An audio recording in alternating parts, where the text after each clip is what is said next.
I always knew it would end like this. A tunnel no one talks about. A secret they thought they could bury in marble and security clearances. They trusted me to guard him, to die for him. But they forgot what a man does when the lie is too heavy to carry back upstairs. Tonight, I'm not his shield. I'm the knife he never saw coming. This isn't just horror, it's your worst thoughts. And your best chance to taste them without leaving your bed. There are no lights down here, just the sound of your boots against brick, one step at a time, measured, deliberate, like a march. Except no one's watching this one. No cameras, no rehearsed salute, no flag at half-staff. Just you, and the oath you took. You don't remember the name of the crusty engineer who first showed you the tunnel. Some logistics guy from a renovation sweep near the East Wing. He pulled up a blueprint from the 1950s, said it was outdated, mostly. But you noticed something odd. A crawl space sealed behind a false wall in the sub-basement. No entry, no vents, no cameras. Just a blank section of black ink. He called it Truman's back door. The tunnel runs 40 feet below the lawn. Originally designed to move staff in a nuclear event. Decommissioned during the Reagan years. Or so they claimed. Most people think the safest place in the world is behind the president. But you know better. You've served 22 years in the Secret Service. You don't just scan crowds anymore. You watch him, the man you're supposed to protect. That's when the rot begins, in reverse. 3 years ago, you watched him clear out a peaceful protest near the Rose Garden. Tear gas, rubber bullets, elderly clergy shoved down, all for a photo op.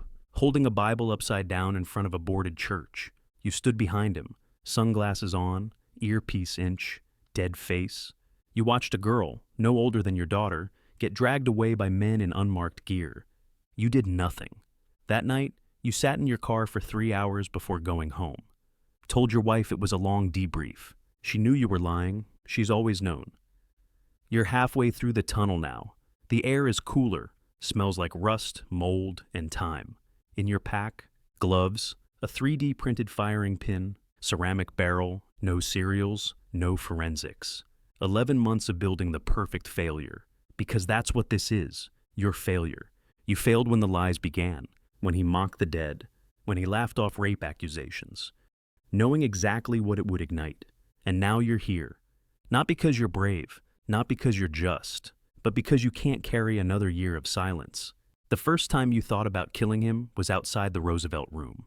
He was ranting about immigration, called people parasites, said, strong genes float, yelling at a sleep-deprived staffer. You stood 10 feet away, hand resting on your service pistol, thumb hovering over the release like it was a reset button. You didn't draw. Of course you didn't, but you let the thought finish. You've served under 3 presidents, one flawed but decent, one cold but careful, and this one? He turns everything he touches to crap. He surrounds himself with smiling men who shred paper behind closed doors. Says the Constitution is just a suggestion.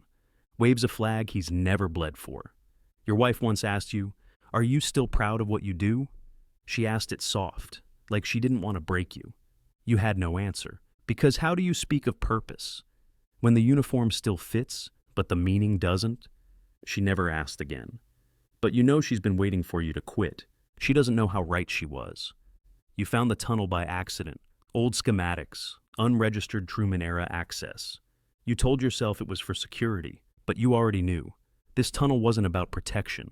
It was about proximity, about getting close enough to stop him. Now you're beneath the East Wing, 10 feet from the storage alcove. You stop. Listen. Only your breath, dripping water, the hum of forgotten wires.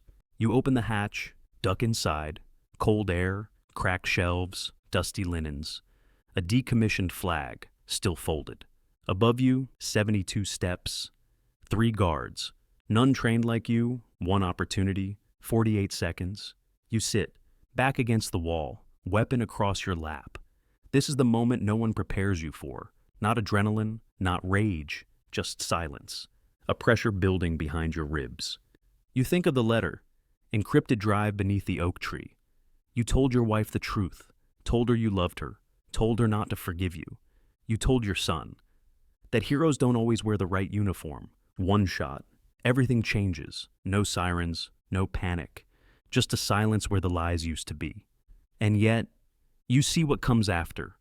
The cuffs, the cell, your wife watching the news with her hand over her mouth, your son staring at your photo, unsure whether to feel pride or shame.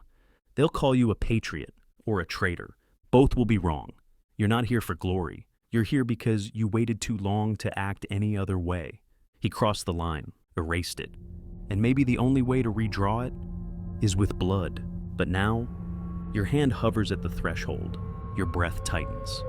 Because this moment is no longer singular. You see 4 paths. 1, open the door, end it. One shot. Silence where the lies used to be. The oath meant something once. Maybe this is how you make it mean something again. Turn around, walk the tunnel back, burn the weapon, go home, face your wife, tell her everything, resign, speak out, testify.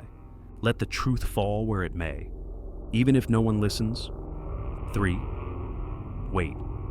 Not minutes, months. Document, expose, leak what you've seen. Become the shadow behind the throne. Make them fear what they can't trace. Maybe justice isn't loud. Maybe it's patient. 4, leave the weapon behind. Let someone else find it. Let them decide. Because maybe it was never supposed to be you. So now, there's just the door, and the oath, and you. Which path do you take?